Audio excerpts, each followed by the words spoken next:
بھائی مسلمان سمجھتے تھے، لیکن ان کا خیال یہ تھا کہ حدیث کا جو مطلب ہم بیان کر رہے ہیں وہ ٹھیک ہے، یہ جو مفہوم پیش کر رہے ہیں وہ ٹھیک نہیں ہے. نبی نے جب منع کر دیا تو یہ غلط کر رہے ہیں نماز پڑھ کے، لہذا انہوں نے نہیں پڑھی نماز. اور جب انہوں نے مقام پہ اثر کی پڑھی تو یقیناً انہوں نے یہ چونکہ پڑھ چکے ہیں، یہ تھوڑی پڑھیں گے ان کے پیچھے اثر کی نماز، ان کی تو ہو گئی ہے. تو دونوں فریقوں نے ایک دوسرے کے پیچھے نماز نہیں پڑھی، مگر اس کے باوجود نبی نے دونوں کو ملامت نہیں کی، کیونکہ ایک کا کانسیپٹ یہ تھا کہ بھئی یہ حدیث کے مطابق پڑھنا واجب ہے، ایک کا کانسیپٹ یہ تھا کہ حدیث کے مطابق چھوڑنا واجب ہے. نہیں پڑھی، اپنی اپنی رائے پر عمل کیا، نبی کے پاس پہنچے، نبی نے کسی کو ملامت نہیں کی. نہ تو نبی نے یہ کہا یہ جنت میں یہ جہنم میں، یہ بھی نہیں کہا، کیونکہ دونوں کا مقصد اللہ اس کے رسول کو فالو کرنا تھا.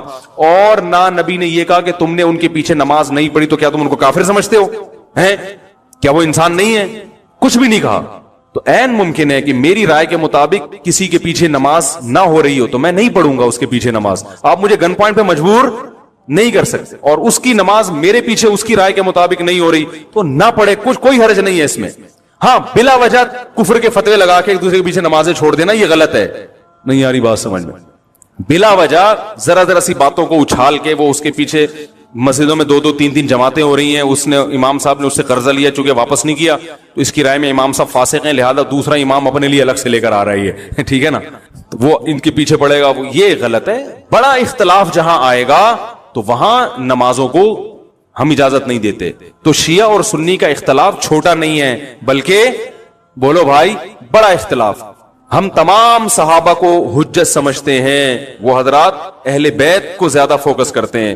جو ان میں معتدل ہیں ان کی بات کر رہا ہوں، جو معتدل نہیں ہے جیسے ہم میں جو معتدل نہیں ہے ان میں بھی کچھ ہیں، تو یہ تو اعتدال سے ہٹے ہوئے لوگ تو ہر جگہ ہوتے ہیں. وہ جو ہے ان کی نماز کا طریقہ ہم سے بالکل ڈیفرنٹ ہے. سمجھ رہے ہیں کہ نہیں سمجھ رہے؟ ابھی میں اس ڈیٹیل میں نہیں جاؤں گا، وہ آپ انہی کے علماء سے جا کے پوچھ لیں کہ بھئی آپ کے یہاں کیا کیا ہے. ہمارے مجھے اس سے بھی بحث نہیں ہے کہ وہ کیا کر رہے ہیں ہم کیا کر رہے ہیں. میں لڑنے کا قطعاً قائل نہیں ہوں. یہاں آتے ہیں شیعہ لوگ بھی آتے ہیں، مجھ سے ملتے ہیں، میں تمیز سے ملتا ہوں، چائے پلاتا ہوں، سر پہ ہاتھ بھی رکھ لیتا ہوں. بہت اچھا. شیعہ علماء سے بھی سلام دعا ہے ہماری، بیٹھتے ہیں بات کرتے ہیں. بھائی السلام علیکم. وعلیکم السلام. منڈی والان خالے دیغت میں خوندی کھڑے دے چائے پیئے. وعلیکم السلام. لکم دینکم ولی دین. بھائی آپ جائیں امام بارگاہ میں نماز پڑھے، وہاں اپنی مسجد میں نماز پڑھے، ہم جا رہے ہیں اپنا جمعہ پڑھانے، ٹھیک ہے. تو یہ ہمیشہ سے ہوتا آ رہا ہے.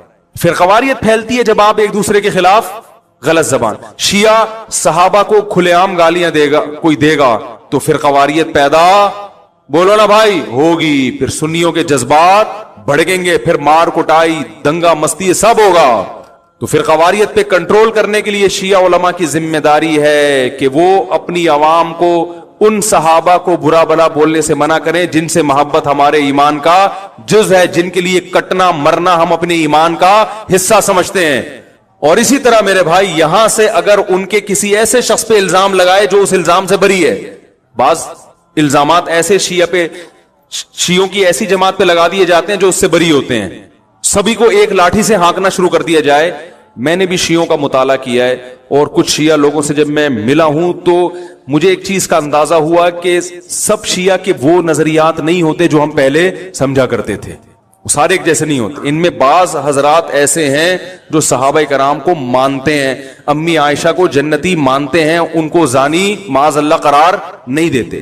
الحمد سے لے کے والناس تک والے قرآن ہی کو قرآن مانتے ہیں. ان میں کچھ لوگ ایسے ہیں، یہ مشاہدے پر مبنی حقیقت ہے. بعض لوگ کہتے ہیں اس کو کیا پتا، مشاہدے سے بڑی کوئی دلیل نہیں ہوتی، ٹھیک ہے نا. بعض لوگ کہتے ہیں توریہ کر رہا ہے. بھائی ہم ظاہر کے مکلف ہیں. کوئی شیعہ اگر زبان سے کہہ دے کہ میں ابو بکر کو مانتا ہوں، حضرت عمر کو مانتا ہوں، حضرت عثمان کو مانتا ہوں، تو شریعت نے ہمیں حکم دیا ہے زبان کا اعتبار کرو، اس کے باطن کو اللہ کے حوالے کرو.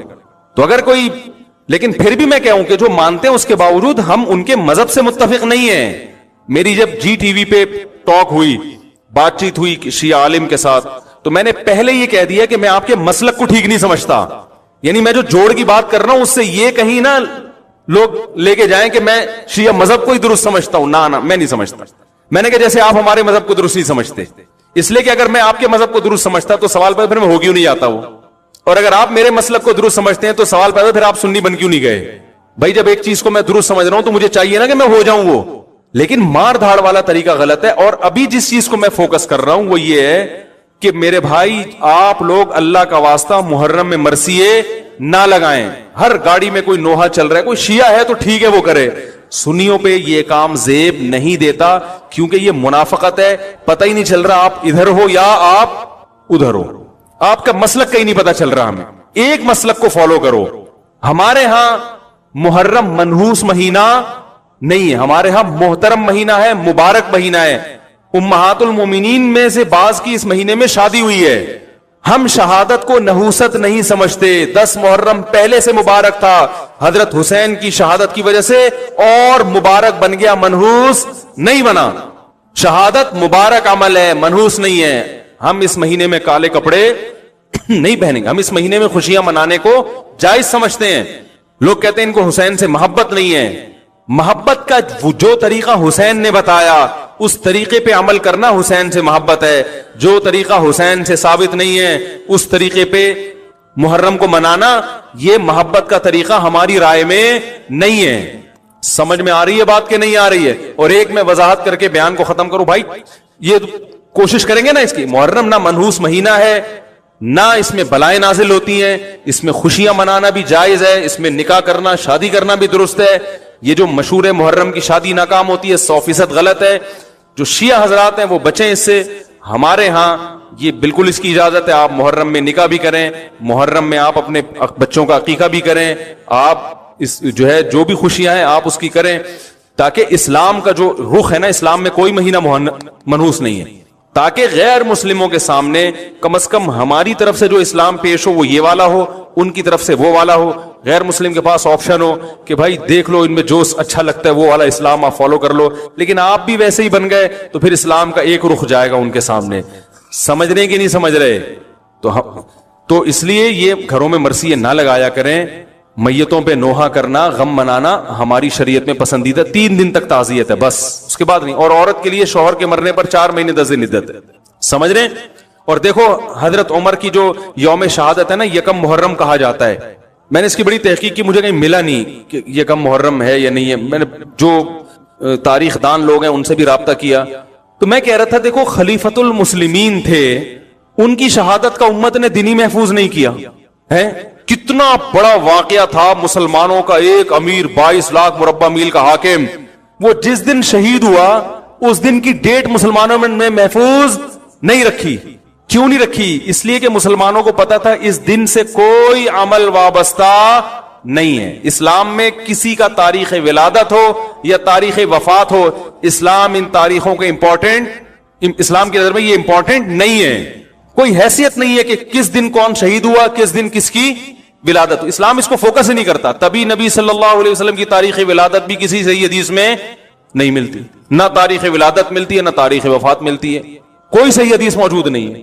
تبھی علماء کا بڑا اختلاف ہے, اتنے اقوال ملیں گے, کوئی کہتے فلاں تاریخ ہو گیا فلاں. اس لیے کہ آپ صلی اللہ علیہ وسلم نے ان چیزوں کو اہمیت نہیں دی, عمل کو اہمیت دی ہے. سیرت حسین کو اختیار کرو بس, حضرت حسین کی سیرت کو اختیار کرو. وہ اختیار کرنے کے لیے تیار. حضرت حسین کی داڑھی تھی کہ نہیں تھی؟ بتاؤ نا, بڑی داڑھی تھی نا. کتنے لوگوں کی داڑھی ہیں آج حضرت حسین کی سیرت میں؟ حضرت حسین بے انتہا سخی تھے, حسن و حسین دونوں. اتنی سخاوت کا دریا, 100 باندیاں ایک وقت میں گفٹ کی ہیں, 100 پورے باغ خرید کے غریب پہ کو گفٹ کر دیے. دھیلا جیب سے نہیں نکل رہا آج غربا اور مساکین کے لیے. حضرت حسن و حسین میں بے انتہا تحمل. محمد ابن اسحاق مشہور مورخ ہیں, کہتے ہیں میں نے حضرت حسن کی زبان سے پوری زندگی میں جو سب سے سخت جملہ سنا ہے وہ ہے کہ میرے پاس تیرے لیے سوائے تیری ناک خاک آلودہ ہونے کے اور کچھ بھی نہیں. آپ کا جھگڑا تھا کسی سے, یہ لفظ کہے کہ تمہاری ناک خاک آلودہ ہو جائے بس. کہہ رہے پوری زندگی میں بے شمار جھگڑے ہوئے, سب کچھ ہوا, اس سے زیادہ سخت لفظ میں نے ان کی زبان سے نہیں سنا. اتنا تحمل. اور آج یوٹیوب پہ آپ نیچے لوگوں کے کمنٹس دیکھیں, ابھی میری مخالفت میں جو کمنٹس آئیں گے وہ سنیے گا. فحش گالیاں, بےہودہ کلمات ایسے. اور پھر یہ بھی نہیں تحقیق کرتے. میری ایک پوسٹ چلائی ہے کسی چینل نے کہ میں نے یزید کو رضی اللہ عنہ کہا ہے, اور میں نے یزید کو یہ کہا کہ قسطنطینیہ کی لڑائی میں شریک ہوا تھا لہذا وہ جنتی ہے, اور بہت سارے القابات نا. اور لکھا مفتی طارق مسعود مدظلہ العالی کا یہ بیان ہے. حالانکہ میں نے ایسا نہ کوئی دعویٰ کیا, نہ میں یزید کو رضی اللہ عنہ کہتا ہوں, نہ میں اس کے جنتی ہونے کا فتویٰ دیتا ہوں, نہ میں اس کو رحمت اللہ علیہ بھی نہیں کہتا. میں میرا یزید کے بارے میں جو موقف ہے میری ویڈیو ریکارڈنگ میں موجود ہے. جھوٹی وہ چلا کر کسی چینل پہ شائع کی گئی, اور پھر نیچے جو لوگوں نے گالیاں دی ہیں احقر کو, اتنی غلیظ گالیاں, ہر شخص اپنے خاندان کا بتا رہے کہ میں فلاں قبیلے سے ہوں ہیں. اس پہ نیچے کسی نے لکھا کہ مفتی صاحب کو جو یہ گالیاں دے رہے ہیں یہ اصل میں اپنی قبیلہ بتا رہے ہیں. کسی نے بتایا کہ میرا باپ بھنگی ہے, کسی نے کہا کہ میری اماں 3 دفعہ گھر سے بھاگ گئی تھی. جو آدمی اتنی گندی فحش گالیاں دے رہا ہے تو اس کا مطلب اس کا خاندان ایسا ہی ہے نا. یعنی اس سے بزبان حال کوئی یہ کہہ رہے کہ میری اماں چمار تھی, کوئی کہہ رہے میری اماں بھنگی تھی, کوئی اصل میں وہ اپنے آپ کو گالیاں دے رہے ہیں. پہلے تم یہ تحقیق تو کرو کہ مفتی صاحب نے ایسا کہا بھی ہے کہ نہیں کہا, اور اگر کہا ہے تو کیا تمیز سے بات نہیں سکھائی اسلام نے؟ آپ پوچھو فون کر کے آپ نے کہاں سے نکال لیا کہ وہ جنتی, آپ کیسے فتویٰ دے رہے ہیں؟ آپ یہ تحقیق تو کرو. جھوٹی پوسٹ چلا کر اور نیچے گندی فحش گالیاں. تو یہ گالیاں دے رہے ہیں اور لیبل یہ لگا رہے ہیں کہ ہم حسین کے کیا ہیں, عاشق. حضرت حسین اور حضرت حسن کا جو اخلاق, جو تحمل تھا, تو میں نے آپ کو بتایا. آج عمل کو بالکل فوکس نہیں کرنا, شخصیتوں کے دن اور ان کی وفاتیں منا کے یہ ثابت کیا جاتا ہے ہم ان سے بہت محبت کرتے ہیں. تو بھائی شرط ایمان مصطفیٰ سے والہانہ پیار ہے, پیار لیکن پیروی ہے, پیروی دشوار ہے. سمجھ آئی بات؟ کسی کو فالو کرنا بہت مشکل, اور عشق و محبت کے دعوے اور ان کے نام پہ بہت کچھ جو آج کل کیا جا رہا ہے وہ بہت آسان ہے. تو آسان کام کیا جا رہا ہے اور مشکل کام چھوڑا جا رہا ہے. تو یہ محبت نہیں ہے میرے بھائی. محبت کسی کو فوکس کرنے کو کہتے ہیں, اور محبت جو ہے کسی کی پیروی کرنے کو کہتے ہیں. اللہ تعالی ہمیں حضرت حسن و حسین کی حقیقی معنوں میں پیروی کرنے کی توفیق عطا فرمائے, ان کے نقش قدم پہ چلنے کی توفیق عطا فرمائے, اور قیامت میں ان کے اعمال کو فالو کرنے کی وجہ سے انہی کے ساتھ ہمارا حشر فرمائے. اچھا بھائی, یہ جو بیان کیا ہے میں نے محرم کے حوالے سے, یہ سمجھ میں آیا آپ لوگوں کے ہیں؟ کیا سمجھ میں آیا؟ ایک طرف ہو جائیں. اس کا خلاصہ یہ ہے, شیعہ مذہب کو یا تو پورا فالو کریں یا پھر سنی مذہب کو پورا فالو کریں, تاکہ ایک چیز رہے کہ بھئی یہ ہیں, یہ ہیں, درمیان میں نہ لٹکیں. اور یہ جو شخصیتوں کو منانا, ان کے یوم پیدائش اور یوم وفات اور یوم شہادت, یہ تو شیعہ سنی میں مشترک ہے. ابراہیم علیہ السلام کی اتباع کرتے ہیں, اور یہ پیغمبر اور صحابہ یہ ابراہیم علیہ السلام کے دین کو فالو کرتے ہیں, اور تم ابراہیم کے دین کو فالو نہیں کر رہے, ان سے محبت کے دعوے دار ہو. تو خالی محبت کے دعوے داری اللہ کے ہاں مقبول نہیں ہے. اللہ کے ہاں وہ محبت کی دعوے مقبول ہیں جس میں آپ محبوب کو فالو کر رہے ہو. سیدنا حسین ابن علی رضی اللہ تعالی عنہ جو جنت کے جوانوں کے سردار ہیں, آپ سے محبت کا دعویٰ اس وقت مقبول ہوگا جب آپ سیدنا حسین کی سیرت کو فالو کریں گے. رونا پیٹنا ماتم کرنا یہ سیدنا حسین اور اہل بیت کی سیرت نہیں ہے. صبر کرنا, ظالم کے سامنے ڈٹ جانا, جان کے خوف سے اپنی پالیسیوں سے پیچھے نہ ہٹنا, یہ سیدنا حسین ابن علی رضی اللہ عنہ کی سیرت ہے جو آج ہمیں کہیں بھی نظر نہیں آتی. تو ہم نے بھائی دیکھنا ہے صحابہ کا طرز عمل کیا تھا. آپ بتاؤ صحابہ کو سیدنا حسین سے محبت تھی یا نہیں تھی؟ کیا غم کا پہاڑ ٹوٹا ہوگا جب اطلاع ملی ہوگی کہ سیدنا حسین ابن علی اور آپ کے اصحاب اور اہل بیت کو سب کو کربلا میں شہید کر دیا گیا ہے. کیا قیامت گزری ہوگی. کوفہ سے ایک شخص آیا نا, عبداللہ بن عمر سے پوچھنے لگا جو مارنے پر دم کا مسئلہ. انہوں نے فرمایا تم نے پیغمبر کے نواسے کو قتل کر دیا, اور مسئلہ یہ پوچھ رہے ہو کہ جو مارنے پر دم آئے گا کہ نہیں آئے گا. ایک طرف تم نے پیغمبر کے نواسے کو قتل کر دیا کربلا میں, اور اب ہم سے آ کے مسئلہ پوچھتے ہو جو مارنا جائز ہے یا نہیں ہے. صحابہ کے ہاں یہ غم کم غم نہیں تھا. دیکھو حضرت معاویہ رضی اللہ تعالی عنہ کے ہاتھ پہ بھی حضرت حسین نے بیعت نہیں کی, لیکن بغاوت بھی نہیں کی. کیوں؟ بغاوت سے فتنے کا اندیشہ تھا. حضرت حسن جو حضرت حسین کے بڑے بھائی تھے, انہوں نے سیدنا معاویہ رضی اللہ تعالی عنہ کے ہاتھ پہ بیعت کی, اور اس اختلاف کو ہمیشہ کے لیے اپنی کوشش کے مطابق ہمیشہ کے لیے ختم کر دیا. ختم ہوا نہیں ہوا ایک الگ بحث ہے, لیکن حضرت حسن کا مقصد کیا تھا کہ مسلمانوں کی دو جماعتوں کو میں آپس میں لڑتا ہوا نہیں دیکھ سکتا. لوگوں نے کہا آپ خلافت کے حقدار ہیں, آپ نے فرمایا میں دستبردار ہوتا ہوں سیدنا معاویہ کے حق میں. حضرت حسن بیعت ہو گئے حضرت معاویہ سے, اور یہ اختلاف کو کیا کر دیا؟ ختم. حضرت حسین بیعت نہیں ہوئے, لیکن حضرت حسین نے بغاوت بھی نہیں کی. ہر ایک کی اپنی رائے تھی. حضرت حسن کی اپنی رائے تھی. ان کا خیال تھا کہ بیعت ہونا مسلمانوں کے لیے زیادہ مفید ہے. ایک پاورفل حکومت ہوگی, ایک طاقتور ریاست ہوگی, ورنہ لڑتے رہیں گے آپس میں. حضرت حسین کا موقف یہ تھا کہ میں بغاوت تو نہیں کروں گا لیکن بیعت بھی نہیں ہوں گا, کیونکہ اگر بیعت ہو گیا تو اس سے جو خلفائے راشدین کے دور میں جو خلیفہ کی سلیکشن کا طریقہ تھا وہ طریقہ ختم ہو جائے گا. تو میں اگر اس طریقے کو نہیں لا سکتا تو اس کے خلاف کو پروموٹ بھی نہ کروں میں. یہ بھی ایک رائے تھی. میں سمجھا پا رہا ہوں اپنی بات؟ بھائی رائے کا اختلاف ہوتا ہے نا. نبی صلی اللہ علیہ وسلم نے فرمایا اذا اجتہد المجتہد فإن اصاب فلہ اجران وإن اخطأ فلہ اجر واحد. جب کوئی مجتہد اللہ کی رضا کو سامنے رکھ کے اجتہاد کرتا ہے, صحیح اور غلط کا فیصلہ کرنے بیٹھتا ہے, رائے یعنی اس کا مقصد اللہ کی رضا ہو, تو اگر وہ درست نتیجے پہ پہنچے تو 2 ثواب, غلط نتیجے پہ پہنچے تو بھی 1 نیکی اس کو ملتی ہے, اس لیے کہ اس کے بس میں جو خیر خواہی کا کے لیے جو تھا وہ اس نے کر دیا. رائے کا اختلاف ہوتا ہے. تو حضرت حسن رضی اللہ تعالیٰ عنہ بیعت ہوئے حضرت معاویہ کے ہاتھ پہ. سیدنا حسین نہ بیعت ہوئے اور نہ آپ نے بغاوت کی, خاموشی اختیار کی. حضرت معاویہ رضی اللہ تعالی عنہ نے سیدنا حسین کو تلوار کی زور سے بیعت پر مجبور نہیں کیا, بلکہ نواسہ رسول کا خیال کیا اور وصیت بھی کی لوگوں کو. لیکن جب حضرت معاویہ کے بعد یزید جانشین ہوا, اس کی سب سے بڑی غلطی یہ تھی کہ اس نے نواسہ رسول صلی اللہ علیہ وسلم اور آپ کے ساتھ جو چند اہل بیت اور چند صحابہ تھے, اس وقت بھی حضرت حسین نیوٹرل تھے. نہ حضرت حسین نے بغاوت کا ارادہ کیا اور نہ بیعت کرنے کا ارادہ کیا. یزید ابن معاویہ کو چاہیے تھا کہ سیدنا حسین رضی اللہ عنہ کو اپنے حال پہ چھوڑ دیتا, اپنے والد کی طرح.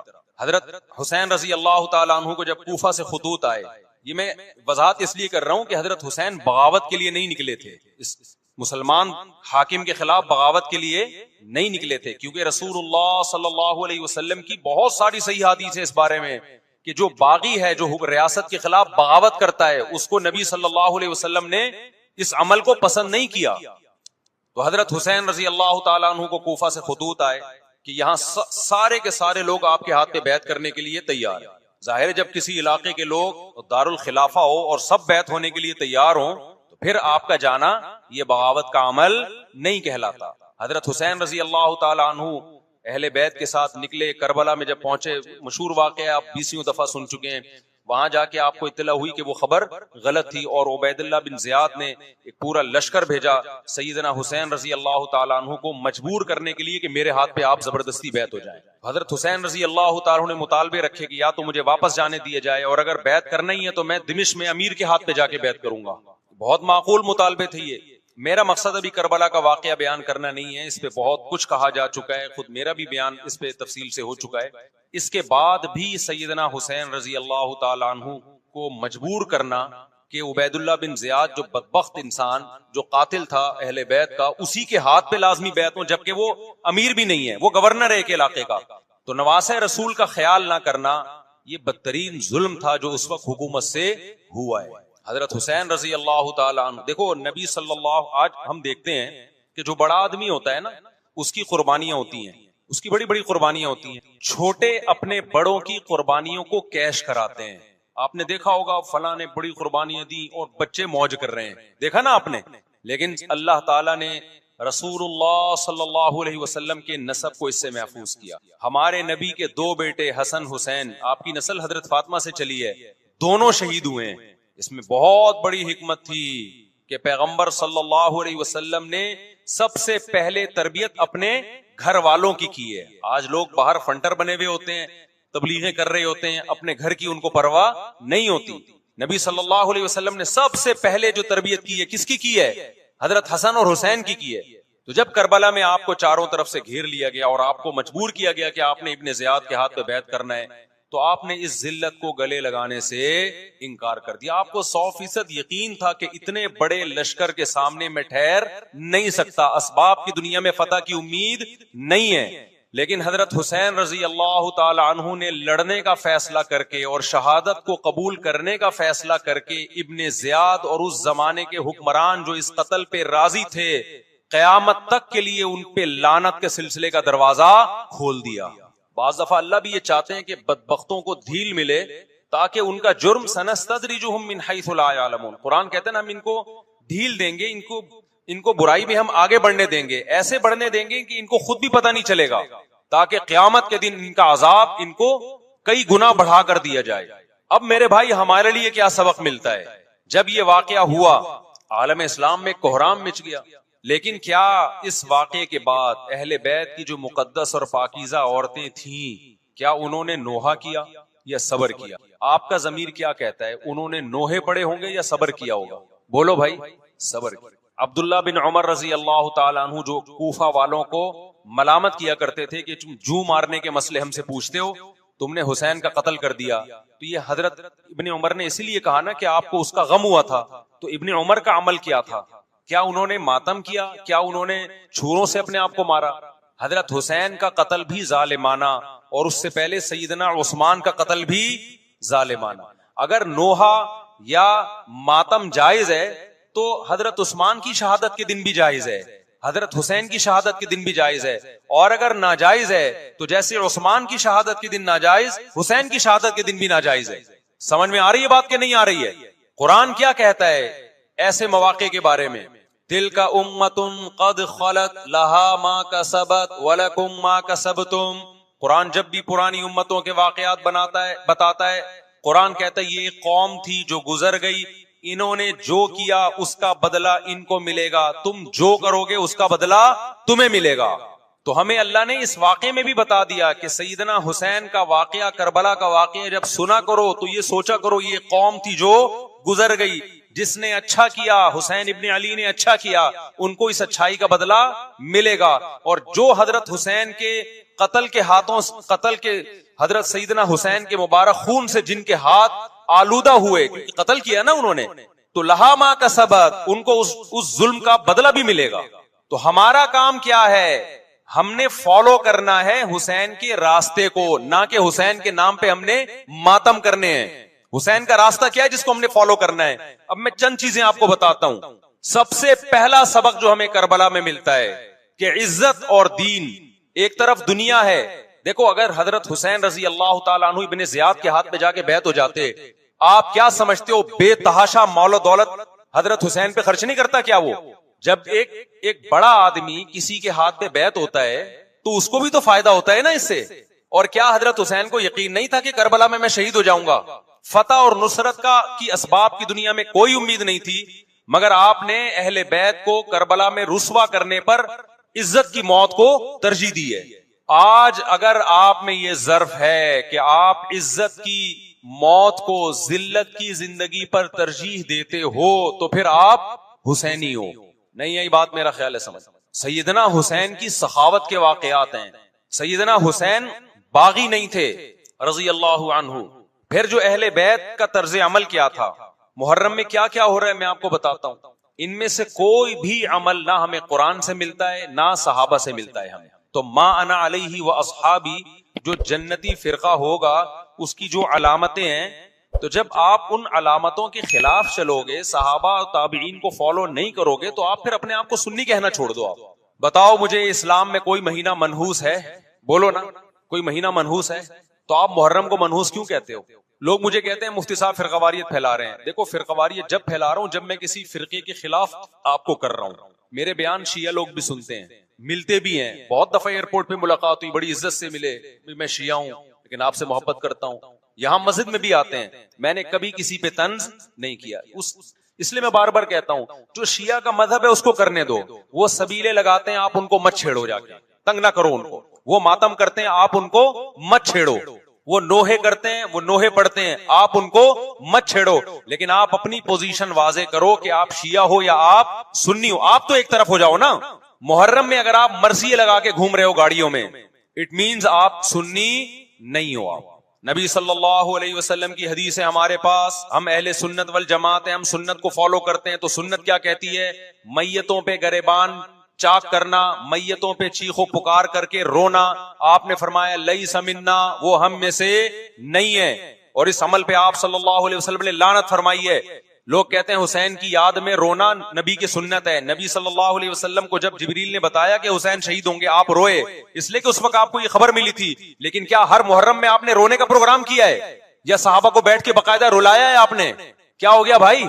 آپ کو بھی جب کربلا کا واقعہ کی خبر ملی آپ کی آنکھوں میں آنسو آ جائے، یہ نیچرل ہے، یہ حسین سے محبت کی علامت. لیکن ہر محرم میں باقاعدہ بٹھا کے رونے کا پروگرام کرنا یہ حسین سے محبت کی علامت نہیں ہے، بلکہ شریعت میں ناجائز ہے یہ غموں کو بڑھانا. یہ کہاں سے جائز ہو گیا؟ حضرت عثمان بھی تو شہید ہوئے تھے، نبی صلی اللہ علیہ وسلم کے داماد تھے، ان کی یاد میں آپ رونے کو سنت کیوں نہیں کہتے؟ ہماری نظر میں حسین کا قتل بھی بہت بڑا ظلم اور سیدنا عثمان کا قتل بھی بہت بڑا ظلم تھا. دونوں مظلوم تھے، دونوں مظلوم شہید تھے، ہمیں دونوں کی شہادت پہ غم ہے، لیکن اب اس غم کو مناتے نہیں ہیں. اسلام میں غم منانا سنت نہیں ہے. دیکھو جعفر طیار رضی اللہ عنہ، نبی کے چچا زاد بھائی، اہل بیت، جب آپ صلی اللہ علیہ وسلم نے ان کو لڑائی کے لیے میدان جنگ میں بھیجا، رومیوں سے لڑائی تھی، حضرت جعفر طیار کی 4 بیویاں تھیں. جب نبی صلی اللہ علیہ وسلم مسجد نبی میں بیٹھے، آپ کو فرشتوں نے اطلاع دی کہ جعفر طیار شہید ہو گئے. آپ صلی اللہ علیہ وسلم کی آنکھوں سے آنسو، یہ آنسو اس وقت نکلے جب عین شہادت کی اطلاع ملی ہے. اس وقت آنسوؤں کا نکلنا محبت کی علامت ہے. آپ نے صحابی رسول کو بھیجا کہ جاؤ آپ کی زوجات کو، بیویوں کو جا کے خبر دو کہ جعفر طیار شہید ہو گئے. کیا قربانی تھی صحابہ کی! آپ ایسے جوان تھے جعفر طیار، خوبصورت جوان. غزوہ بدر میں جب مشرکین مکہ نے یہ نعرہ لگایا کہ حل میں مبارز، 3 سردار آئے، انہوں نے کہا پہلے تمہارے اندر سے 3 بہادر آئے ہم سے لڑیں. دیکھو عربوں میں یہ ہوتا تھا کہ جب جنگ کے لیے 2 فوجیں آمنے سامنے کھڑی ہوتی تھی تو پہلے دونوں طرف کے بہادر ترین لوگوں کی لڑائیاں ہوتی تھیں کہ جب تک دونوں میں سے ایک قتل نہیں ہوگا لڑائی شروع نہیں ہوگی. تو آپ کو پتا ہے کہ اس میں بہادر ترین لوگ نکلیں گے نا جو لڑنا جانتے ہوں.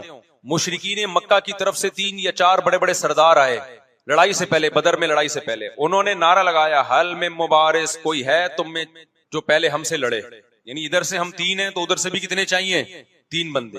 ادھر سے انصار صحابہ آئے. مشرکین مکہ نے کہا لیسو بی اکفائنا، یہ ہمارے جوڑ کے نہیں ہیں، قریشی ہاشمی چاہیے، ہمیں ہمارے نسب کے لوگ ہونے چاہیے. تو ادھر سے نبی صلی اللہ علیہ وسلم نے حضرت علی کو بھیجا اور حضرت جعفر طیار کو بھیجا. جن صحابہ کو بھیجا ان میں حضرت جعفر طیار بھی تھے. حضرت جعفر طیار رضی اللہ تعالی عنہ اور سیدنا علی مقابلے میں غالب آ گئے. خوبصورت صحابی. نجاشی کے سامنے آپ نے تقریر کی ہے، ہجرت کی ہے نا جب حبشہ کی طرف، تو نجاشی نے پوچھا جعفر طیار سے کہ تمہارے پیغمبر جو کلام لے کر آئے ہیں وہ سناؤ. حضرت جعفر طیار رضی اللہ تعالی عنہ نے سورہ مریم پڑھنا شروع کر دی. کاف ہا یا عین صاد، ذکر رحمت ربک عبدہ زکریا اذ نادى ربه نداء خفيا قال رب اني وهن العظم مني واشتعل الراس شيبا ولم اكن بدعائك رب شقيا واني خفت الموالي من ورائي وكانت امراتي عاقرا فهب لي من لدنك وليا. ایسی حضرت مریم اور عیسیٰ ابن مریم کی سیرت کو سورہ مریم میں بیان کیا حضرت جعفر طیار نے کہ نجاشی